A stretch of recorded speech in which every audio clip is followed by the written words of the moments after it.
Hello, ni hao. With our book, we want to share our life journey of how the loving hand of God was with us even before we knew him. My father from Seattle and my mother from a farm near Canton, China, met on a blind date in Shanghai.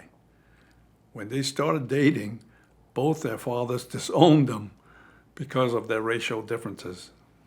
My parents were married in Zurich, Switzerland in 1932. They had met 4 years earlier when he found her sleeping on his anchored sailboat.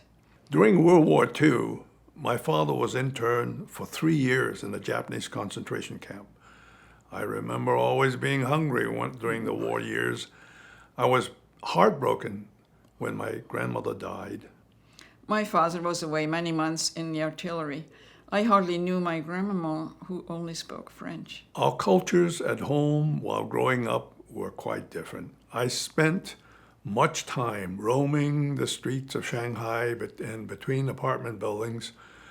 Our small apartment was incredibly crowded with our large family. My sister and I grew up in a small town near Lucerne with views of snow-capped mountains and a pleasant garden. My father left Shanghai when the communists took over. I escaped at age 14, alone and penniless.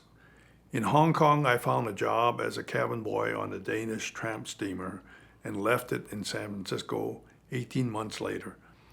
At 17, I joined the U.S. Air Force. 4 years later, my oldest brother invited me to Ventura, California.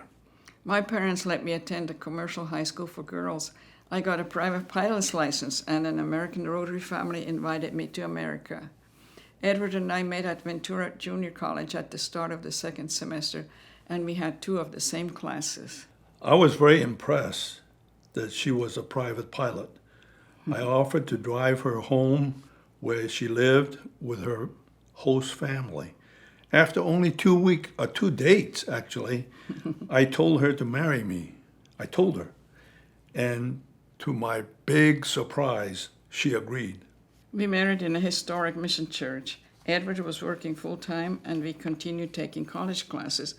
In 1961, we moved to New Mexico State University. He had the GI Bill and was also supporting his family, who were then living in California. Edward earned 3 degrees, with him having different summer jobs and then a NASA fellowship. I earned a degree in math while taking time off to give birth to 3 children. I was really proud of Monika being the top graduate of over 500 students at the university. I was also proud to have a job offer from Boeing Company in Seattle. But when my job assignment at Boeing changed, I applied for an academic position and we moved to South Dakota. Our fourth child was born in South Dakota. On Mother's Day the following year, I gave my life to Jesus Christ in a small church. This ended our book with chapter 14. Then we realized we had to finish our story by showing how God helped us through some very dark periods, as described in the postscript. After South Dakota, I became a professor at the University of Tennessee. Then I advanced through 2 directorships to Dean of Engineering at 3 different universities. In New Mexico and Tennessee, Monika designed a passive solar house. Moving between different cultures, our children had some bad experiences, even though they were only 1/4 Chinese. By the time we lived in Toledo, they had flown the nest after completing their higher education, and now they have their own stories to tell. One thing we learned in our fallen world, we were not always able to protect them from harm. In Michigan, I loved to hike along Lake Superior to find agates. The legacy of my sister enabled the building of a new sanctuary for our church in Houghton. I am a breast cancer survivor with a hip replacement just at the start of the pandemic. Attending 5 senior celebrations at the Billy Graham Training Center provided special comfort and joy to both of us. Without a strong faith and feeling self-sufficient, I started to visit casinos in Windsor, Canada. This turned into a full-blown gambling addiction. A nice break came when I was invited to be an adjunct professor at Nottingham University, teaching entrepreneurship.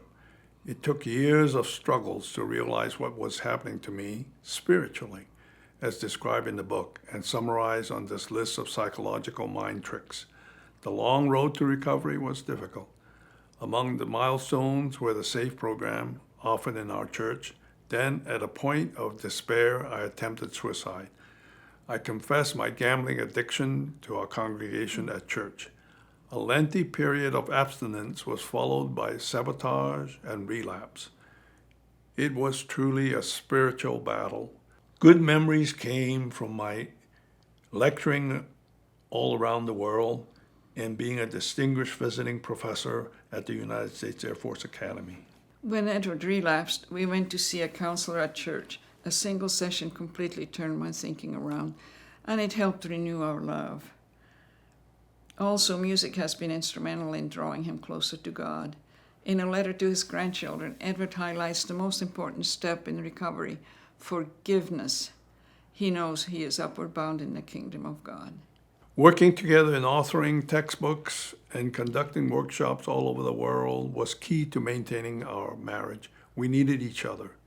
Retirement has increased our companionship. Edward's final testimony is, "Open wide thine arms of love, Lord. I'm coming home." It constitutes the perfect close for our memoir. It is the legacy that God made possible for us to share with many, from teens to seniors, so they can discover how God's never-ending love is at work. Everyone can find him, believe that he is real, and then turn to him for salvation through Jesus Christ.